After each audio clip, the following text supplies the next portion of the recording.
Mari kita buka dulu untuk Isekai ini yang episode ketiga ya teman-teman ya. Jadi ini kita balik lagi di acara kita. Nah di sini nanti kita akan mengobrol soal anime dan manga untuk mengobrolkan di Isekai ini. Dan di sini saya mengobrolnya bukan cuma sendiri. Jadi ada satu teman saya di Tamrin itu Kakak Rufi. Apa kabar Kakak Rufi? Alhamdulillah sehat, mantap, keren, saya sehat. Oke, kemudian satu lagi itu Om Kon. Apa kabar di Bali ya kalau nggak salah mestinya? Wah, mantap. Yes, baik. Yes, baik. Ini kalau nggak salah ini Om Kon ini saatnya minggu ini adalah tema yang akan dibawakan sama Om Kon. Kalau nggak salah ini historical. Bener ya Om Kon? Coba silahkan dibuka sedikit untuk temanya. Kenapa memilih begitu? Silahkan.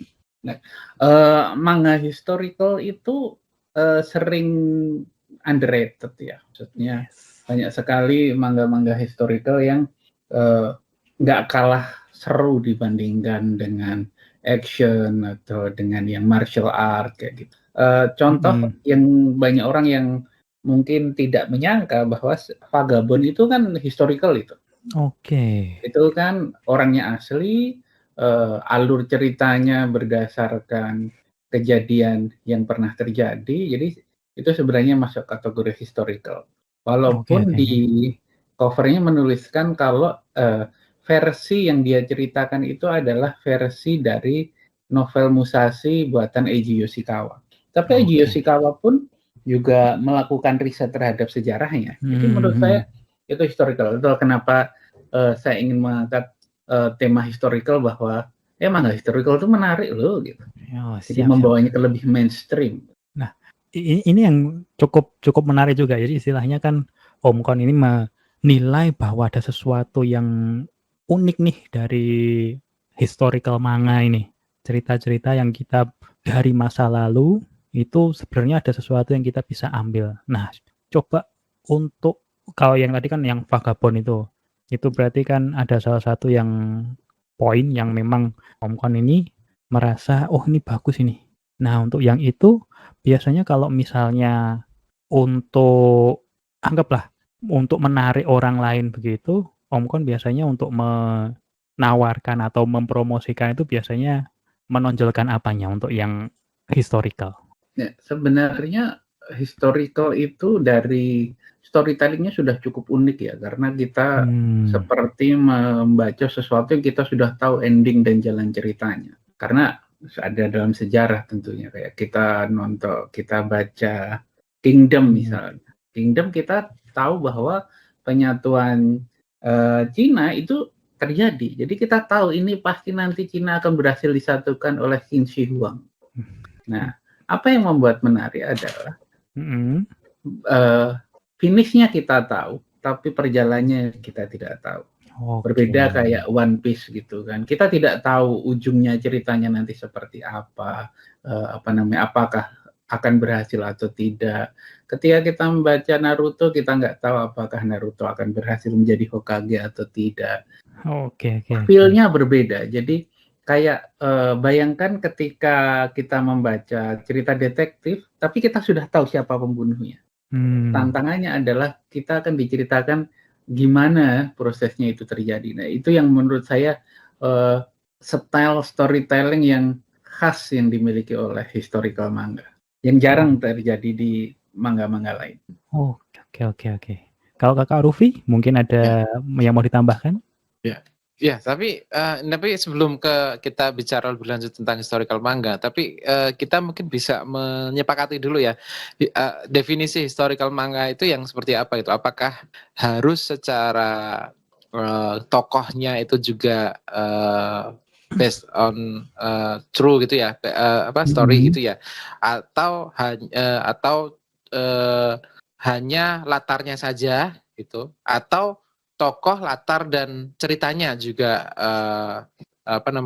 diangkat dari kisah nyata itu, karena kan banyak juga anime manga gitu ya yang sebenarnya yang dianggap historical tapi sebenarnya tokohnya juga fiksi gitu ya.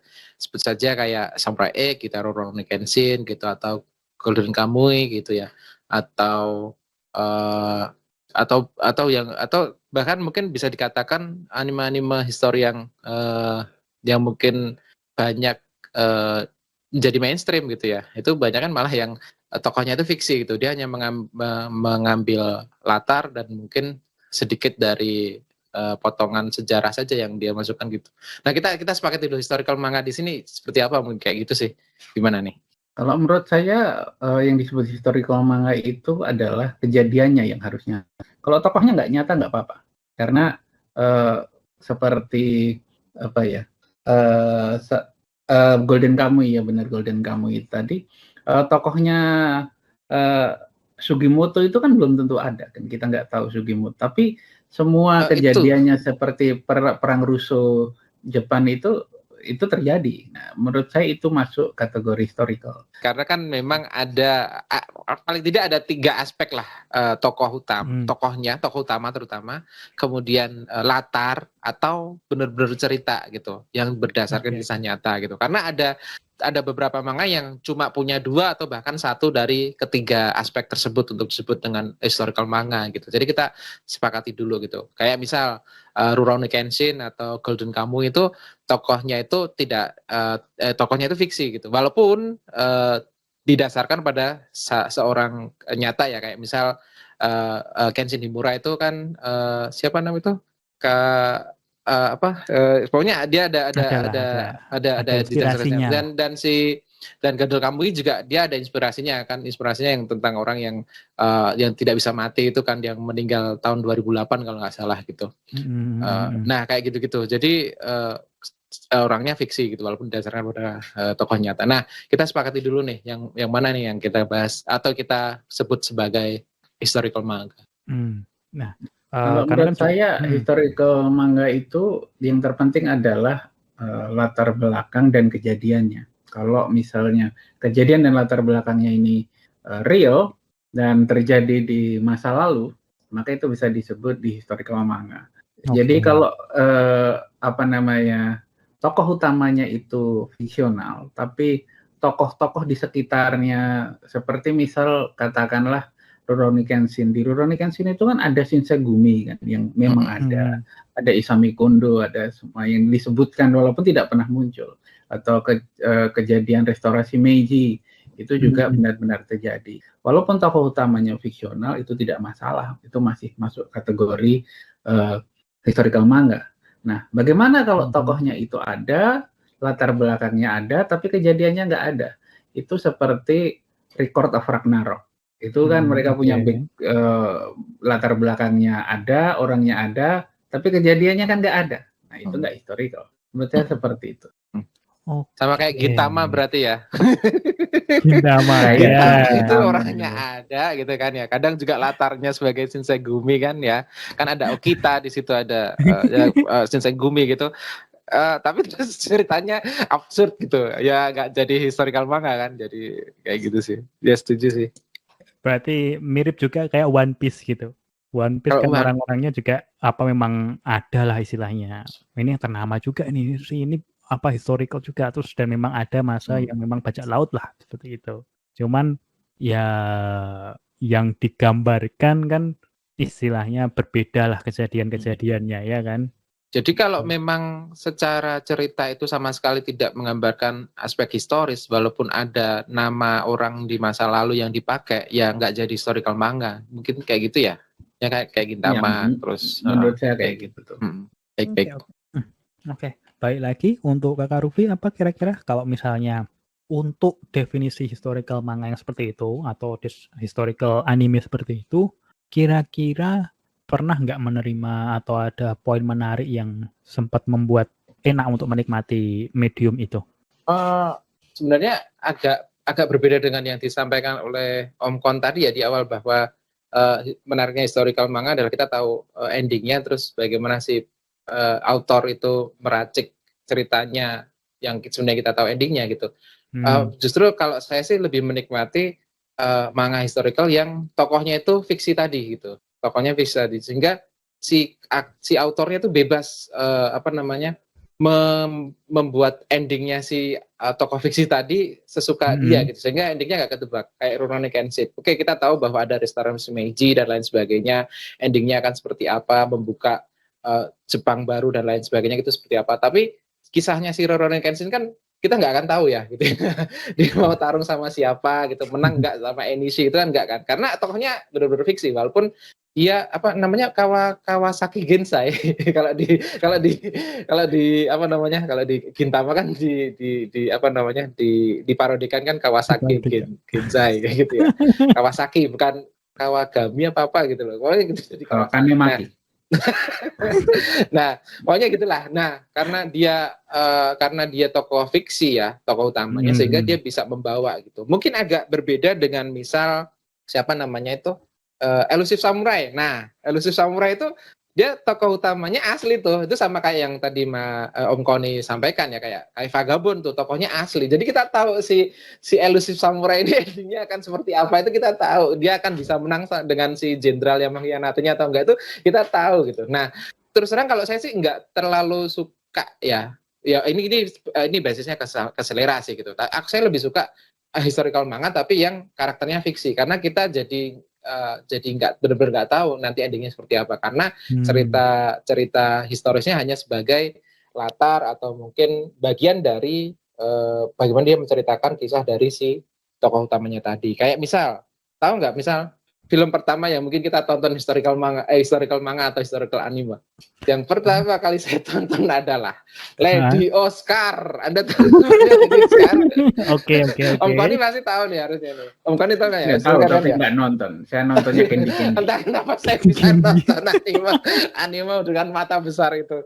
Nah, itu kan kalau versi Jepangnya namanya, kalau yang belum tahu ya, namanya adalah Rose of Versailles. Itu pertama kali setel di RCTI kalau nggak salah ya, itu sore. Saya ingatkan sore. Kalau Candy itu kan pagi ya, minggu pagi. Kalau Rose of Versailles itu sore, saya ketahuinya. Nah, itu juga dia kan tokohnya fiksi tuh, tapi tokoh-tokoh lain di dalamnya dan cerita latarnya benar-benar dunia nyata gitu. Kayak Marie Antoinette dan lain sebagainya, itu kan tokoh revolusi Prancis ya, yang nyata gitu. Nah, itu juga makanya di situ saya apa ya?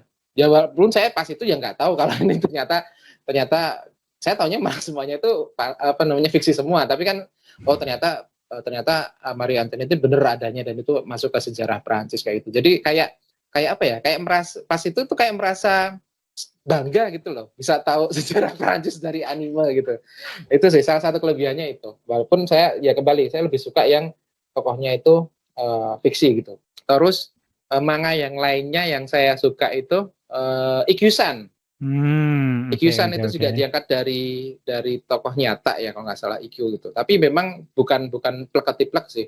Sifatnya aja yang diambil dan segala kejeniusan serta sifat pemberontakannya aja yang diambil di situ si Ikkyu-san itu kan dia biksu tapi yang apa ya, biksu yang kontemporer gitu ya, yang moderat lah gitu ya, yang nggak konservatif kayak gitu. Nah itu sih. Jadi tapi kembali lagi, saya lebih menikmati historical manga yang tokohnya itu fiksi dibandingkan yang benar gitu, yang benar diangkat dari tokoh nyata dengan latar yang nyata, karena ya tadi seperti Mas yang Om Koni sampaikan, endingnya udah ketebak, endingnya udah tahu gitu. Itu saya agak kurang sih kayak gitu. Mending yang fiksi aja tokoh utama gitu. Kak Sakti. Kalau Ikkyu-san itu nggak masuk historical kayaknya. Oh, nggak masuk ya? Kejadiannya orangnya nyata, tapi pernah sih, kalau aku pernah baca tentang cerita menangkap gambar harimau itu, anekdot yang pernah terjadi juga sih ada biksu yang kayak gitu. Jadi seorang daimyo menguji kecerdasan seorang biksu, dia bilang, ada harimau masuk ke sini, dia masuk ke dalam lukisan, tolong ditangkap. Lalu si biksu ini bilang, dia menyiapkan jaring, terus coba dipukul-pukul lukisannya, kalau dia keluar akan saya tangkap, kalau dia nggak keluar dia akan terjebak di situ selamanya, kayak gitu. Iya. Jadi bisa jadi itu historical kalau kejadian itu nggak cuma sekedar anekdot gitu. Yang itu saya nggak tahu.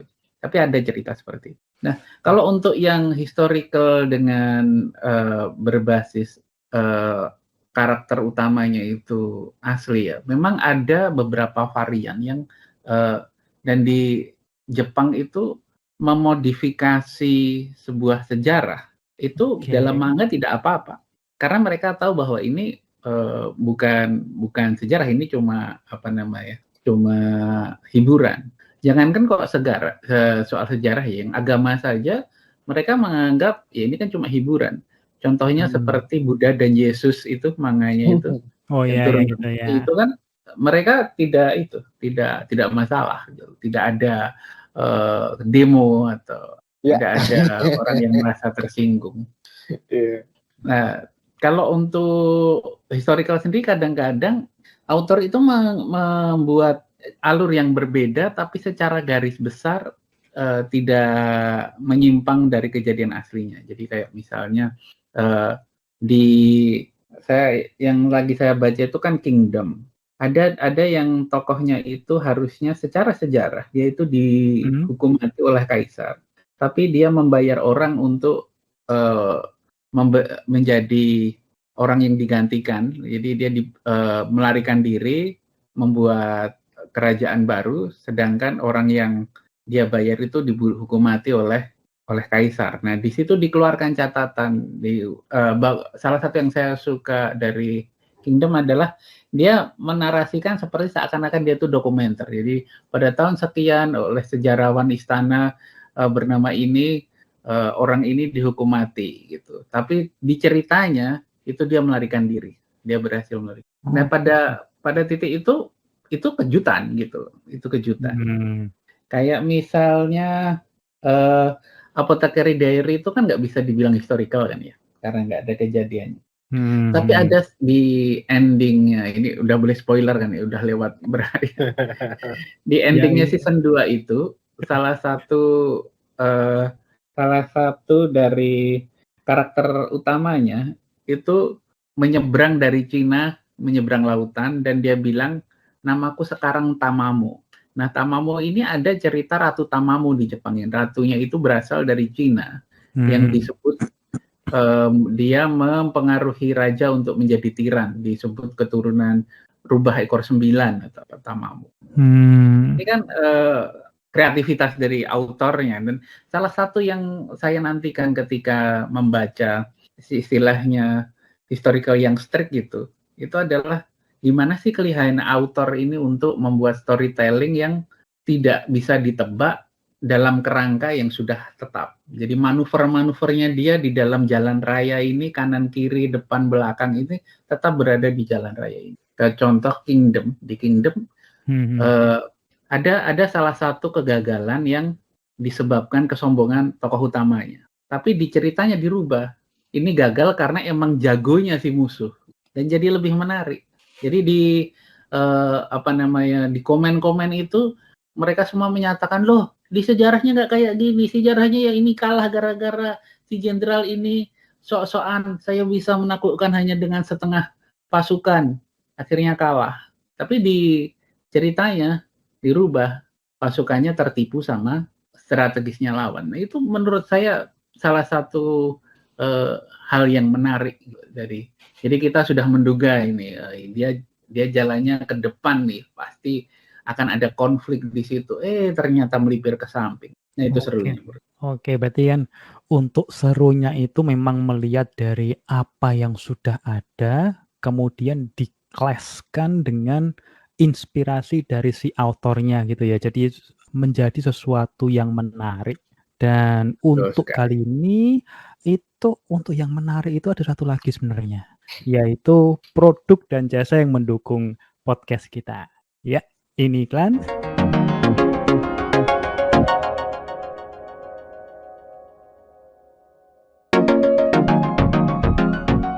Dan kita balik lagi untuk terkait historical manga, historical anime.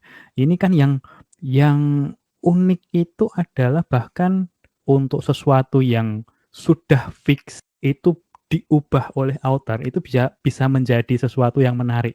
Jadi kayak plot twist begitu ya, omongannya. Jadinya kan sesuatu yang ini aku menduganya seperti ini nih. Cuman ternyata berbeda. Nah, cuman kan dari situ tuh biasanya harusnya itu adalah sesuatu yang bukan cuman untuk mengagetkan aja, tapi harus sesuatu yang memang worth it lah istilahnya ya. Nah, jadinya Betul. supaya kita yang melihat ceritanya itu, oh ya ini emang layak nih untuk kayak gini. Nah, cuman kalau misalnya seperti itu, biasanya batasnya sampai seberapa nih? Karena kan seperti tadi kan kriterianya Om Kon itu adalah sesuatu kejadian yang memang benar-benar terjadi nih. Cuma kan diceritanya untuk dijadikan suatu plot twist, dia kan mengubah berarti kan. Nah, itu kira-kira kalau menurut Om Kon itu sampai seberapa? Jadi kan lumayan ini. Ya. Jadi kan sebuah kejadian itu punya satu kerangka besar. Yes. Nah, selama dia tidak keluar dari kerangka besarnya itu, sebenarnya tidak masalah. Jadi contoh, kita semua tahu cerita tentang tiga kerajaan itu kan, Three Kingdom. Three Kingdom. Yang Liu Bei orang yang baik, Cao Cao orang yang jahat, terus satunya lagi Sun Quan ya, Wu ya. Xu Wei sama yang cerdas itu kalau nggak salah ya. Oh, Xu Wei Wu ya, Xu Wei Wu. Nah, kalau ada film yang bintangnya Donnie Yen sebagai Guan Yu, di situ digambarkan bahwa sebenarnya yang jahat itu Liu Bei, karena dilihat dari sudut pandang sudut pandangnya Cao Cao. Kalau kita baca historical Three Kingdom yang menurut saya bagus, tapi filosofinya terlalu dalam dan bahasa puitisnya Chinese itu tidak bisa diterjemahkan dengan baik, itu Ravage of Times. Itu menurut saya yang paling bagus menggambarkan kisah Three Kingdom. Okay. Nah, di situ digambarkan kalau Cao Cao itu orang yang ingin menyatukan Cina dengan tujuan yang baik, tapi dia menghalalkan segala cara untuk mencapai tujuannya. Kalau di film DC itu ada Peacemaker. Dia bilangnya kan kayak gini, aku akan menjaga perdamaian, aku tak peduli membunuh berapa orang untuk mencapai perdamaian itu. Ya, di situ kan. Nah, Cao Cao seperti itu. Cao Cao punya niat yang baik, kecerdasan yang tinggi, sedangkan Liu Bei adalah propagandis. Dia pandai pencitraan. Nah, ditambah lagi ketemu dengan Zhuge Liang yang pandai berstrategi dan juga pandai itu. Jadi yang kita kenal di Three Kingdom itu versi rumitnya adalah Ravage of Time. Jadi bahkan Liu Bei, Zhang Fei dan Guan Yu tahu bahwa mereka tidak melakukan hal yang benar, tapi yang penting masyarakat tidak tahu. Dan itu cukup tabu karena Guan Yu sendiri kan di Cina dianggap sebagai dewa, sudah dianggap sebagai santo. Dan di situ menurut saya no problem selama kejadiannya akan tetap sama. Misal katakanlah bahwa untuk melawan Lu Bu butuh tenaga 3 orang, butuh Liu Bei, Zhang Fei, dan Guan Yu meroyok sekaligus. Kalau dirubah menjadi Liu Bei doang yang membunuh, menurut saya itu sudah bukan historical lagi. Tapi kalau misalnya strategi yang digunakan, misal katakanlah sebelum bertarung Lu Bu diracun dulu, akhirnya mereka bisa dikalahkan bertiga, atau sebaliknya Liu Bei dan Zhang Fei diracun dulu sehingga mereka harus dibantu sama Guan Yu, no problem. Selama kerangka besarnya bahwa untuk menaklukkan orang sekuat Lu Bu butuh 3 orang, itu tetap sama. Menurut saya gitu. Oke. Kalau misalnya Kak Rufi, ini juga pernah melihat cerita yang historical, yang ada twistnya yang menarik juga apa enggak? Sebenarnya kalau yang terkait dengan historical itu, yang tadi ya, saya cenderung lebih suka yang fictional karakter, dan mungkin kita bisa menambahkan satu genre lagi ya, sub genre historical, namanya mungkin historical fantasi manga. Itu ternyata ada loh, gitu. Jadi memang manga dengan pendekatan historis gitu, historical, tapi memang ada bumbu-bumbu fantasinya gitu. Dan salah satu yang mungkin saya ikuti sampai tamat adalah Samurai Deeper Kyo. Oke, ya. Yang dimana kita tahu ya, sungguh sangat absurd sekali di situ. Walaupun tokoh-tokohnya banyak sekali yang nyata ya, kayak Nobunaga Oda di situ dan lain sebagainya gitu kan. dan di situ memang dia disebut genrenya historical fantasy manga karena memang si Kamijo Akimine-nya ini ya sensei yang membuat mangakanya memang apa namanya, pertama tokoh latarnya adalah si Kyo sendiri, Kyoshiro alias Kyo ini yang memang bukan karakter nyata dan dia membuat seolah-olah sejarah Jepang itu dikendalikan oleh suatu klan yang mempunyai mata merah nama klan Mibu. Ini juga nambah yang tadi ya plot twistnya itu kan, dimana ternyata semuanya ini dikendalikan oleh suatu klan yang sangat misterius dan punya kekuatan yang sangat besar gitu ya. Semuanya pada kelilipan kali ya, matanya merah semua gitu. Nah ini juga salah satu mungkin pendekatan yang mungkin bisa kita sepakati bahwa memang ada subgenre ini gitu. Karena memang tadi ya kalau hanya menceritakan semuanya, ya memang tergantung si autornya ya. Kayak misal Vagabond yang benar-benar realistis gitu ya katakanlah. Ya memang akan punya kekuatannya sendiri dan pangsa pasarnya sendiri. Tapi memang kalau saya lihat memang pada akhirnya yang cara yang paling gampang dan akan sangat bisa masuk ke shonen itu ya ketika dia yang pertama membuat fictional karakter dan yang kedua adalah membuat fantasi ini gitu. Sama seperti Samurai Depergyo gitu. Di mana dia membuat seolah sejarah Jepang ini seluruh gerakannya, seluruh pergerakan sejarahnya itu dikendalikan oleh satu klan kayak gitu, yaitu klan Mibu. Itu yang menurutku salah satu manga historical yang cara kita mengenal lah, minimal mengenal beberapa tokoh nyata Jepang dengan gaya penceritaan yang cukup menarik. Mungkin itu Kak Sakti. Oke. Menurutku kalau Samurai Depergyo tuh masih masuk kategori historical manga karena dia kan tidak keluar dari jalan besarnya itu kan dalam kerangka. Cuma sebabnya aja beda. Jadi katakanlah ada sebuah mobil nabrak, kenyataan bahwa mobil nabrak itu tetap ada, tapi penyebabnya bisa karena ngantuk, bisa karena menghindari itu kreativitas dari autor.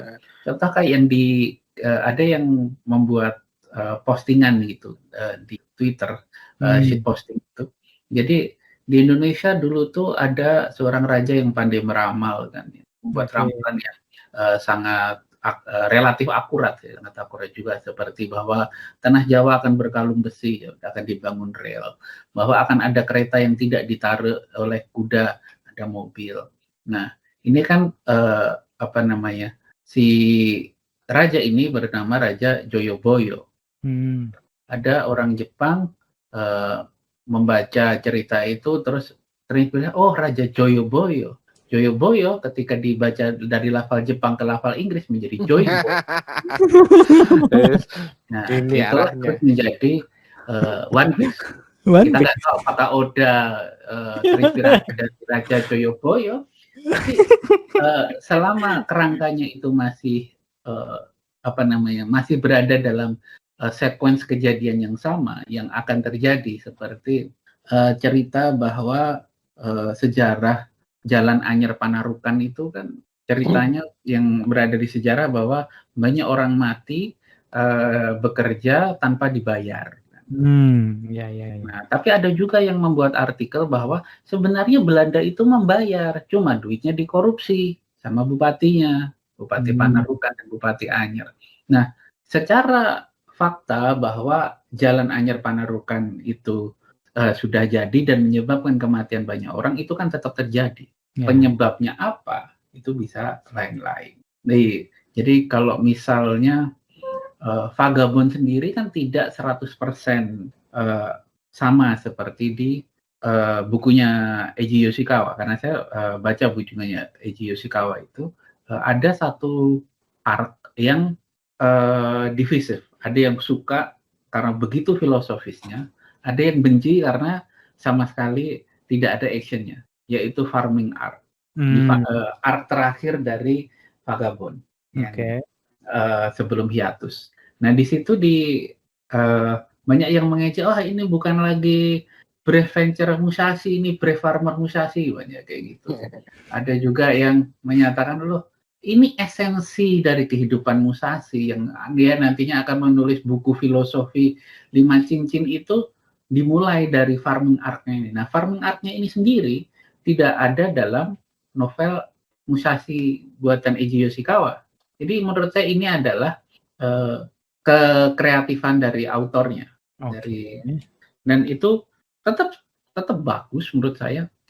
Dan memang seperti itu sih, kalau yang ketika tokoh utamanya fiktif, menurut saya memang autornya punya kebebasan lebih untuk membuat cerita karena ya tokoh utamanya fiktif. Sedangkan ketika tokoh utamanya itu dengan tokoh yang benaran ada, ketika dia melakukan sesuatu yang berbeda dengan sejarah yang kita ketahui, maka harus dibuatkan ceritanya, buatkan alasannya, kayak seperti ada orang yang tidak percaya bahwa Hitler mati bunuh diri di dalam bunker. Ya harus dijelaskan itu, karena ada dokter namanya Dokter Adolf di Garut. Nah, kemungkinan itu Hitler, kayak gitu. Oke, terus apa menjelaskan kenapa itu ada rumor seperti itu gitu ya. Nah iya, harus dijelaskan. Sedangkan kalau misalnya kayak Rurouni Kenshin melakukan apapun, katakanlah bertarung dengan Isami Kondo, katakanlah. Kalau Isami Kondo itu secara sejarahnya meninggal karena tua, maka dia tidak boleh dibunuh oleh Kenshin. Bisa aja dibuat katakanlah kalah telak, terluka, lalu meninggal bertahun-tahun kemudian. Ya. Jadi kan kalau misalnya berbeda, itu jadi harus kayak ada hutang, si penulisnya itu kayak berhutang lah ke pembacanya gitulah ya. Betul. Gimana caranya dia menebus lah istilahnya kan gitu. Wah, ini kalau ada yang beda ini kenapa nih? Nah, itu salah satu poin yang menurut Om Kon menarik lah di situ ya. Ya, dan itu break or make it ya. Jadi maksudnya yang membuat sebuah manga historical itu sukses dan tidak sukses. Jadi kayak manga historical yang dengan tokoh asli, kejadian asli itu kategorinya menurut saya sangat biner. Antara dia bakal sukses, betul-betul sukses, atau hancur, nggak menarik sama sekali untuk dibaca. Berbeda dengan yang fiksi. Yang fiksi itu lebih merata. Ada yang mediocre, ada yang bagus, ada yang sampah. Nah, kalau yang tokoh utama dengan tokoh utamanya asli, kejadiannya asli, itu antara menarik banget atau sampah. Nah, nggak ada di tengah-tengah. Oh, baik. Tapi kalau misalnya untuk yang ada di tengah-tengah, itu suam-suam kuku gitu, saya tahu yang sebenarnya juga bagus juga yang ada di tengah-tengah, yaitu adalah produk dan jasa yang mendukung program kita. Oke, ini iklan.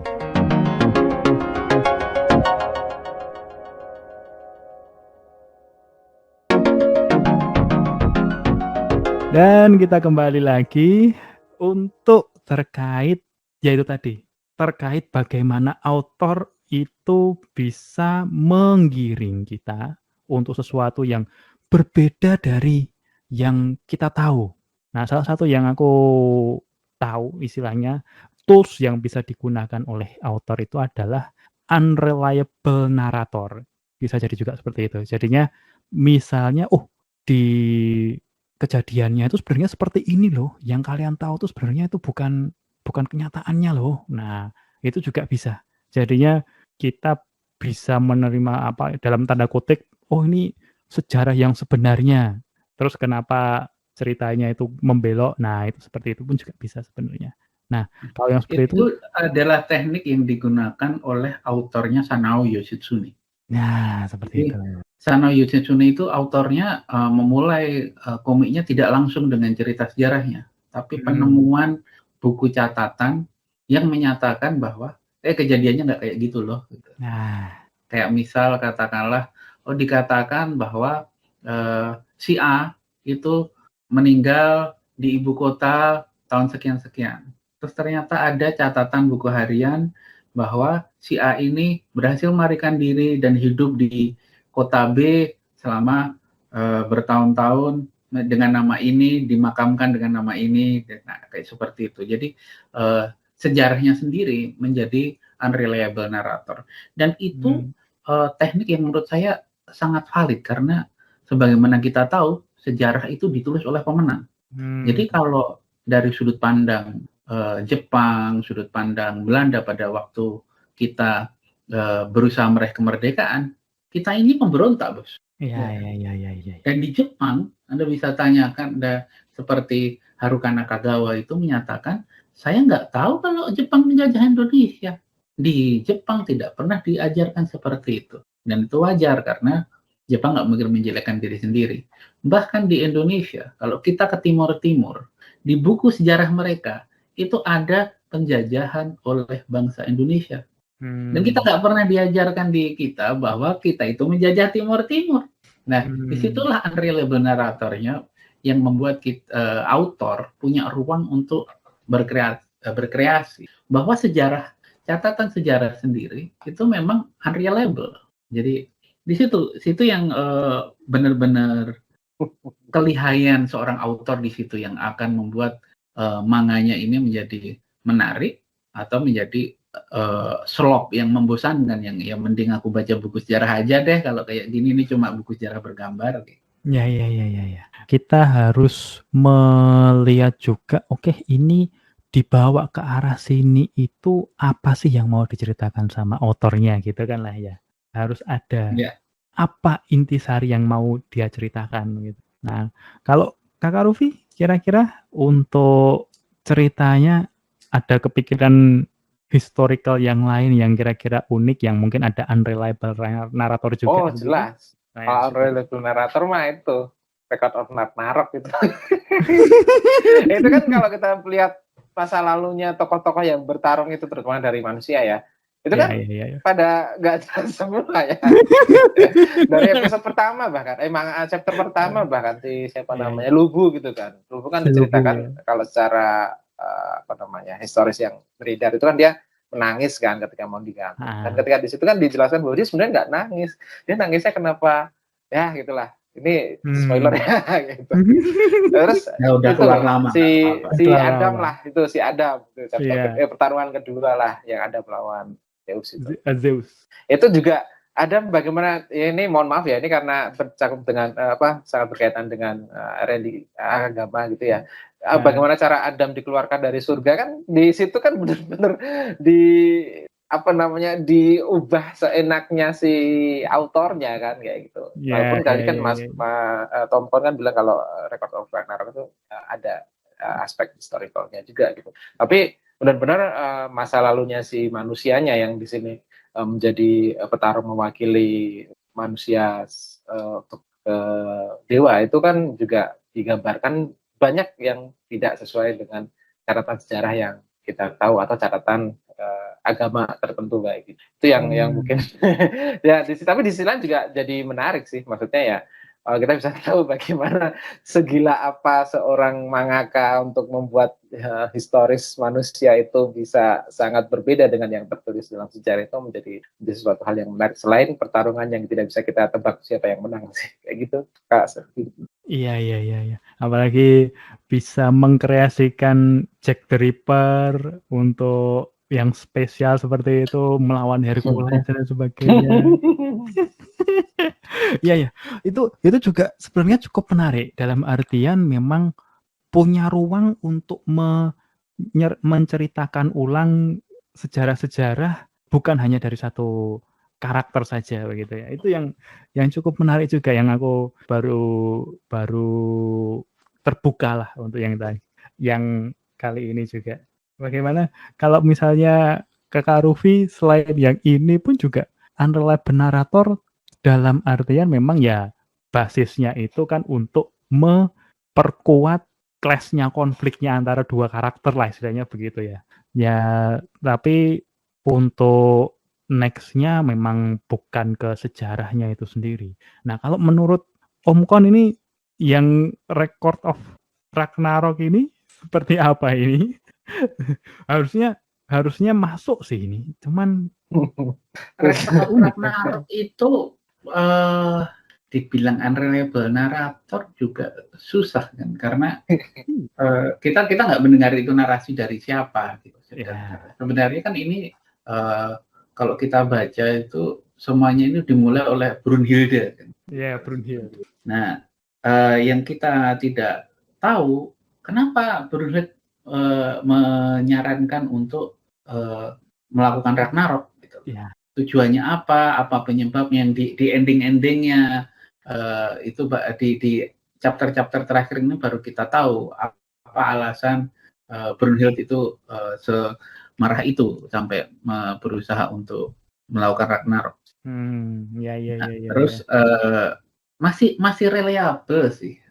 Lebih ke kayak si Brunhild menyembunyikan kan dari semua orang, walaupun kayak Buddha menyatakan kamu sebenarnya lihatnya apa sih gitu. Nah, sebenarnya. Teasing gitu. Dari dari Loki kita tahu bahwa ternyata masalah perasaan. Nah, yang menariknya adalah di kayaknya sudah ketinggalan beberapa chapter, si Odin kan, apa rencana Odin yang ternyata bentrok sama rencana Brunhild. Menurut saya itu bukan tipe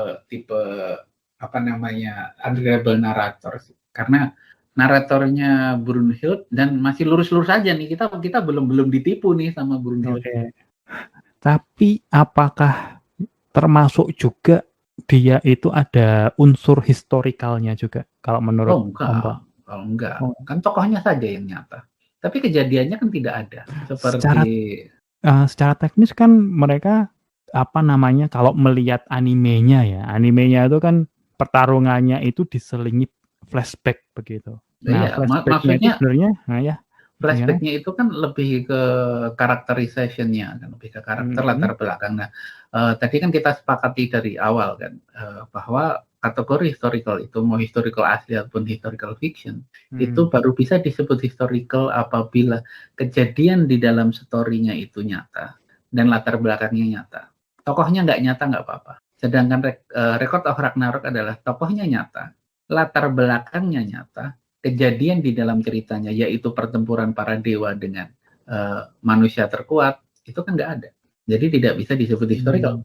Oke, kalau misalnya untuk kalau nggak salah sih ada yang side story itu ya. Kalau nggak salah yang si Jack the Ripper itu. Itu aku baru ngelihat sekilas lah istilahnya. Itu beneran ada nggak itu? Yang dia fokus ke Jack the Ripper-nya. Nah, saya belum baca. Oke, Kakak Rufi mungkin pernah baca? Jarang baca side story kayak Clayman Revenge atau Goblin Slayer Year One.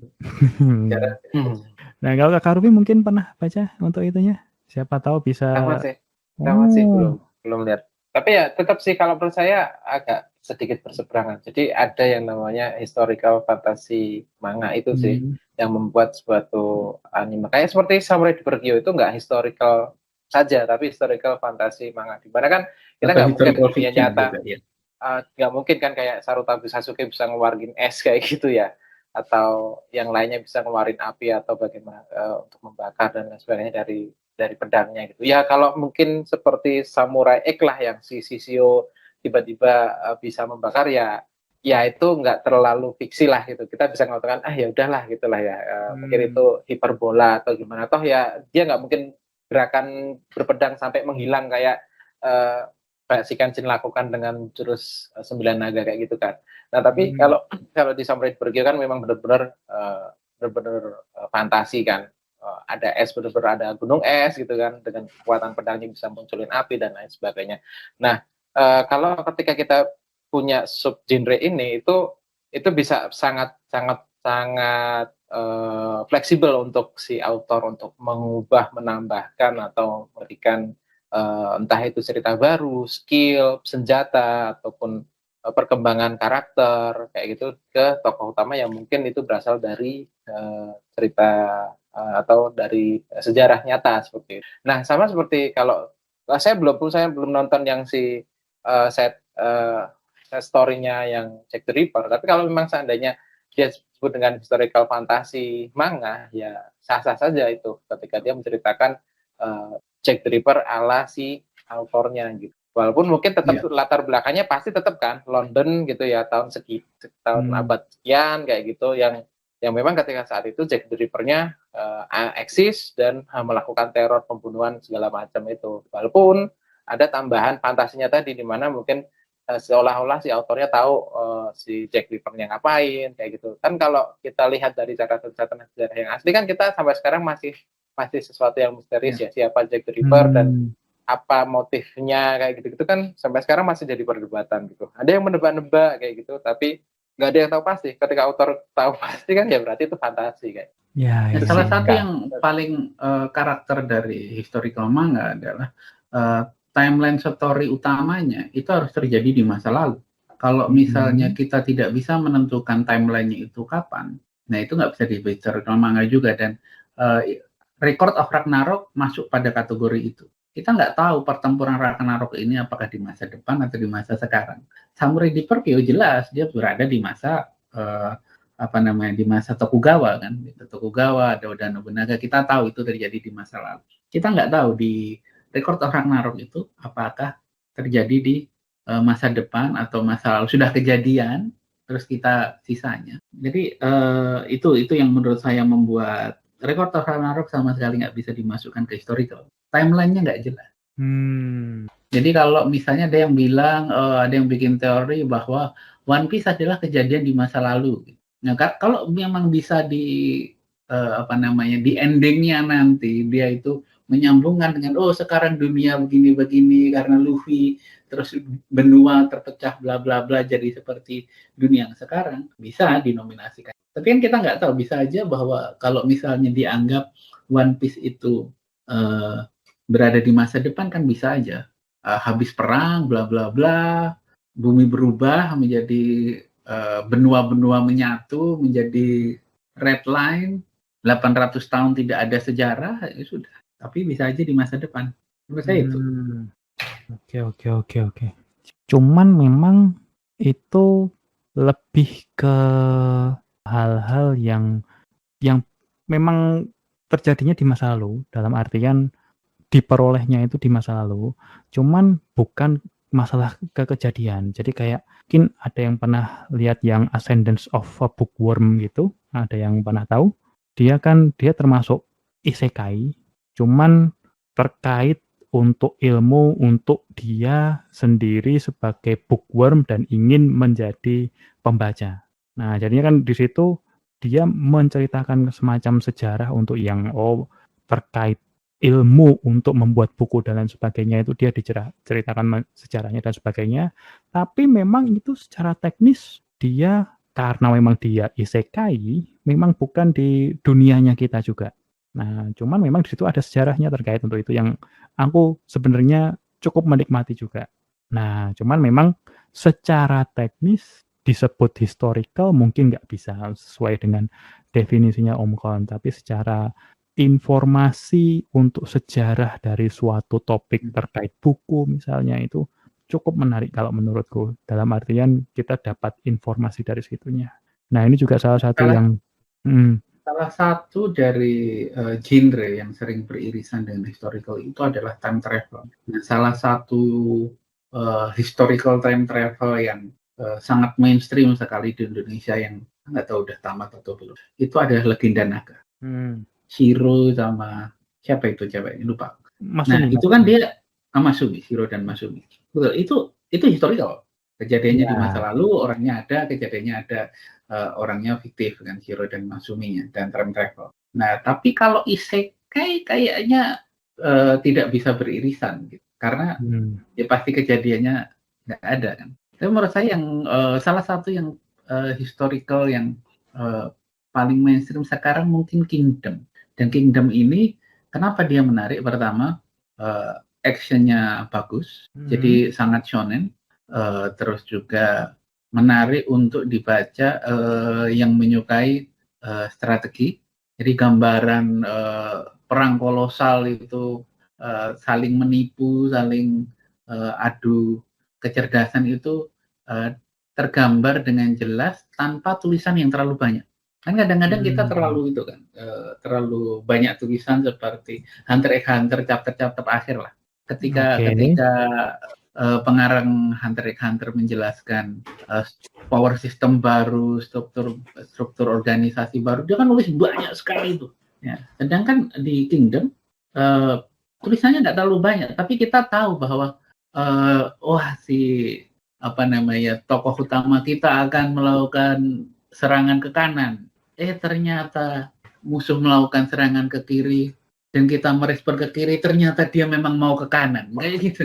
Orang awam pun bisa melihat itu dengan mencerna strategi-strategi perang yang digunakan oleh karakter-karakter di sini tanpa banyak tulisan. Dan itu menurut saya menunjukkan kapasitas autornya Kingdom itu sebagai penulis yang bagus, yang seperti yang banyak orang bilang, kalau kamu nggak bisa menjelaskan ceritamu kepada anak kelas 1 SD, kelas 2 SD, berarti ceritamu kamu nggak ngerti. Dan itu menurut saya anak SD pun bisa mengerti. Begitu gamblangnya dia gambarkan strategi-strateginya, saling tipu-menipunya, sangat mudah dicerna. Sedangkan kalau Legenda Naga kan lebih ke power system yang pertarungan kan, nggak ke actionnya, perang, action personal. Ya. Zero melawan musuh. Kemudian bagaimana tenaga dalamnya dan sebagainya itu dia menjelaskan, oh ini terkait ini segala macam ilmu-ilmunya itu spesifiknya ke situ. Jadi memang nggak ada ilmu-ilmuan itu yang bikin menarik. Fokus ke strategi berarti dia ya. Fokus ke strategi dan sering bahwa tokoh utama kita menang tapi perangnya kalah kayak gitu. Berarti memang kalau tadi itu dikontraskan antara Hunter x Hunter dengan Kingdom, aku jadi mengkontraskan itu antara yang si Hunter x Hunter dia tuh fokus ke world building-nya begitu ya. Jadinya kan ini menceritakan mungkin tentang kota lelang misalnya, atau Chimera Ant, atau dunia di luar peta istilahnya itulah. Nah, dibandingkan dengan yang sejarah itu adalah sesuatu yang ini sudah terfix kan ini. Jadinya memang kalau misalnya keluar dari sesuatu yang fix ini harus ada sesuatu yang luar biasa lagi, yang lebih itu, yang jadi bisa dibilang untuk world building-nya itu bukan sesuatu yang bisa dengan mudah saya mau berkreasi seperti ini, karena memang harus ada penyeimbangnya, istilahnya kan seperti itu ya. Oh iya, saya mau nambahin juga. Kalau menurut saya sih yang paling keren yang akhirnya ini saya baca itu ya Golden Kamuy sih. Itu si autornya itu kayaknya risetnya itu benar-benar parah itu. Jadi kayak benar-benar kita bisa tahu budaya suku Ainu di Hokkaido, bagaimana mereka bertahan hidup, peralatan yang dipakai, cara untuk menghadapi hewan ini, tumbuhan ini, itu benar-benar dijelaskan secara baik gitu, bagus tanpa kita terasa digurui gitu. Itu juga menurut saya salah satu anime kalau bisa dikategorikan historical fantasy itu, karena kan kita nggak tahu ya cerita fiksinya kan banyak juga ya terkait dengan emas dan juga mereka harus mencari orang-orang bertato kayak gitu. Tapi yang jelas cara si autornya itu membangun dunianya, walaupun kita tahu sih, maksudnya itu kan dunia yang memang ada, benar-benar ada. Tapi benar-benar bukan fantasi, itu harus riset itu, nggak bisa enggak gitu.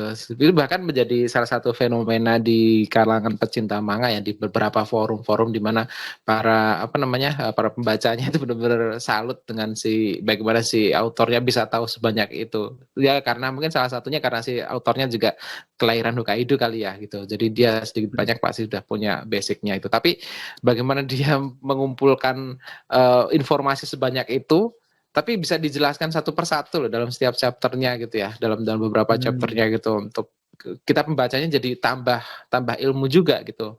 Bagaimana sih mereka bisa bertahan hidup, bagaimana bisa memanfaatkan alam, memanfaatkan peralatan yang sederhana untuk bisa melakukan perjalanan untuk selamat, untuk bisa menuju ke tujuannya, itu yang menurut saya itu luar biasa sih. Oke. Salah satu yang aku juga tertarik dari yang ini soal bookworm juga ya, istilahnya terkait masalah ilmu juga. Ya, cuman ya sesuatu yang aku peroleh di luar dari historical manga lah, historical story lah istilahnya seperti itu ya. Jadinya ya lebih terkaitnya kayak semacam kayak yang Dr. Stone begitulah ya. Jadinya kan lebih ke informasi terkait Kalau misalnya kita belum punya itu, bagaimana cara membuat ramen, membuat soda dan lain sebagainya, cola dan sebagainya. Cuman di itunya lagi itu udah jelas dia itu time travel ya, istilahnya kayak time travel tapi ke masa depan. Ya itulah, pokoknya itulah. Itu bukan historical juga istilahnya kalau misalnya kita melihat dari definisinya Om Kon. Nah, kalau menurut Om Kon kira-kira ada nggak yang historical yang dari premisnya itu unik, jadinya sesuatu yang di luar dugaannya Om Kon begitu, atau ada yang mau direkomendasikan begitu? Historical rata-rata ya standar sih ya. Hmm. Kayak apa namanya, Kingdom kan premisnya dari seorang budak berusaha menjadi jenderal terhebat di bawah langit, atau di Golden Kamuy itu berburu emas. Nah, sebenarnya yang menarik itu adalah teknik eksekusinya masing-masing author tuh beda. Contoh yang manga yang menurut saya bagus tapi saya drop karena terlalu banyak tulisan gitu, dan istilahnya urut apa namanya, storytellingnya kurang menarik, adalah Ad Astra Secipio Hani. Jadi itu menceritakan antara Secipio Africanus sama Hannibal of Cartagena. Itu sebenarnya secara sejarah itu mereka rival yang apa namanya, sangat menarik gitu. Mereka saling berhasil mengalahkan satu sama lain, saling menyerang dan mereka saling menghormati satu sama lain atas kecerdasan satu sama lain. Tapi sayangnya storytellingnya nggak cihuy gitu loh, tidak memperlihatkan kecerdasan apa namanya, gimana sih cara Scipio bisa ngakalin si Hannibal gitu. Berbeda seperti ketika apa namanya di Kingdom, kita lihat bahwa bagaimana cara Liboku itu musuh utamanya mengakali Sohaikun, strategis dari Shin gitu. Kita bisa melihat, oh gini cara nipunya, oh dia memainkan informasi, dia menyerang dengan cara yang salah, pura-pura membuat kesalahan agar diserang, ternyata itu jebakan. Dan kalau menurut saya eksekusinya sih yang penting, bukan premisnya, karena premisnya sih rata-rata ya namanya sejarah kita sudah tahu apa yang akan terjadi. Terus menyambung dari Kak Rufi tadi, Golden Kamuy itu adalah autornya punya eksekusi yang sangat-sangat bagus. Nggak cuma sekedar bagus, sangat bagus. Awalnya saya cuma akan baca tentang petualangan Sugimoto untuk mendapatkan emas, karena dia ingin mengirimkan emas ke wanita yang dia cintai di kampungnya yang menikah sama sahabat baiknya tuh. Karena sudah dititipkan, saya mengira cuma itu doang. Tapi ternyata ketika kita membaca, itu termasuk soal status sosial dan rasisme yang dihadapi oleh Ainu, di mana Ainu itu bukan etnis utama Jepang. Etnis utama Jepang itu kan etnis Yamato. Yang kita lihat di Jepang itu etnis Yamato yang kita kenal dengan wajah Jepang. Sedangkan Ainu itu banyak yang memiliki fitur-fitur seperti orang orang Eropa. Jadi berkulit cerah, ada yang pirang, ada yang bermata biru. Tapi mereka adalah penduduk asli Hokkaido. Jadi kalau dibilang bukan orang Jepang, aneh juga, karena mereka seumur-umur di Hokkaido. Kalau Hokkaido itu adalah Jepang, maka mereka juga orang Jepang. Tapi fisik mereka tidak terlihat seperti orang Jepang. Oleh sebab itu mereka mengalami banyak rasisme, banyak prejudis, prasangka, dan itu tergambar dengan baik di manga Golden Kamuy. Topik yang seberat itu diseimbangkan dengan action dan gag manga yang lelucon-lelucon yang absurd gitu. Nggak apa ya, keren sekali itu. Recommended untuk Golden Kamuy. Mungkin karena dia slow burn ya, jadi lebih ke cobalah baca setidaknya 20-30 chapter lah, baru itu mulai. Di awal-awalnya soalnya masih biasa, nggak langsung asik. Di endingnya itu yang meledak gitu. Oke, berarti kalau kita lihat terkait untuk historical manga yang bisa dibilang kita dari awal itu udah tahu, oh ini ceritanya kan pasti bakal seperti ini. Itu memang historical manga itu, historical anime itu dia bukan tipe yang bisa pakai judul clickbait kalau menurut saya. ya kan. Jadi karena kan memang kita melihat memang titik poin menariknya itu adalah di tengah-tengah. Jadi itulah yang menurut saya adalah suatu yang kita bisa peroleh dari historical manga itu. Jadinya memang kita harus memberikan waktu, kesempatan untuk cerita itu mulai menunjukkan sisi baiknya. Nah, itu istilahnya kan poin yang aku terima dari diskusi kita inilah. Nah, kalau untuk Kak Rufi kira-kira ada tambahan mungkin? Ya, kalau dari saya sih, kalau pertanyaan awalnya kan historical manga favorit ya. Kalau yang saya sih tetap pasti sudah tahu sih Rurouni Kenshin karena memang apa ya, salah satu manga anime sih sebenarnya, karena kan saya nonton dulu di TV dulu kan ya, mengenal manga anime atau budaya Jepang secara lebih mendalam ya gara-gara nonton Samurai X gitu kan. Kita tahu apa namanya bahwa musik Jepang itu ternyata keren kayak gitu, dan endingnya juga saya tunggu-tunggu openingnya. Awalnya kan dulu kita nonton opening mungkin sesuatu hal yang lama ini, cepetan filmnya mulai gitu kan. Tapi Samurai X itu saat itu tuh mengubah cara pandang saya terhadap anime gitu. Ternyata openingnya bagus, endingnya juga keren gitu, walaupun bahasanya saya tidak tahu gitu. Itu juga bagus. Terlepas dari memang bagaimana Nobuhiro Watsuki Sensei meramu cerita Rurouni Kenshin berlatar Meiji dengan segala filosofinya gitu. Itu cerita, kemudian karakter itu benar-benar salah satu historical manga yang menurut saya sangat recommended lah untuk ditonton. Walaupun pasti sudah banyak yang nonton juga. Mungkin itu Kak Sakti. Oke, itu tadi dari Kak Rufi. Kalau ada tambahan lagi mungkin dari Om Kon? Ya, kalau saya rekomendasi yang sangat mudah untuk dinikmati adalah Kingdom. Itu lebih dekat ke shonen dan dia udah mulai asik dari awal. Walaupun artnya masih agak kasar ya, standar ya, karena kayaknya itu serialisasi pertama dari Yasushihara Sensei. Tapi karena dia saya lupa berapa sih Kingdom chapter terakhir itu. Kingdom chapter terakhir sudah 845. Jadi dia sedikit di bawah One Piece. Ya, 848. Sedikit di bawah One Piece. Jadi kalau misalnya mau binging cocok banget ini, langsung seru. Artnya sudah banyak.